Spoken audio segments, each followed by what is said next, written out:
ক্রিকেটের সব উত্তেজনা, সব ক্রেজ নাকি শুধু ওডিআই কিংবা টি-20তেই থাকে।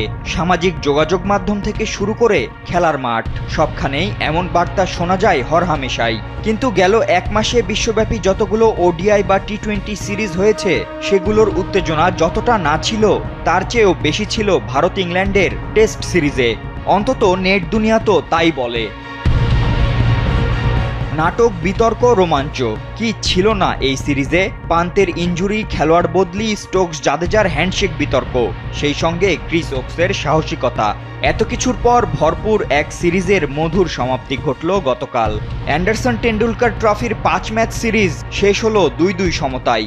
কাম অন ব্রো, এসব অনেক কিছু আসবে আর যাবে, এক্সপার্ট কিন্তু থেকেই যাবে।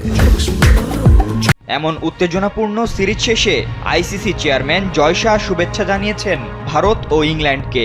এক্সে এক বার্তায় তিনি বলেছেন, ওভাল টেস্টে বিশ্ব যা প্রত্যক্ষ করল তা ছিল টেস্ট ক্রিকেটের নিখাত জাদু, ইতিহাসের অন্যতম রোমাঞ্চকর সেরা লড়াই। তবে জয় শাহর সেই বার্তাকে রিপোস্ট করে ক্যাপশনে খানিকটা খোঁচা মেরেছেন সাবেক ক্রিকেটার ও দক্ষিণ আফ্রিকান কোচ হার্শেল গিবস। লিখেছেন, আপনারা আবার চাইছিলেন টেস্ট ক্রিকেটকে 4 দিনের করতে।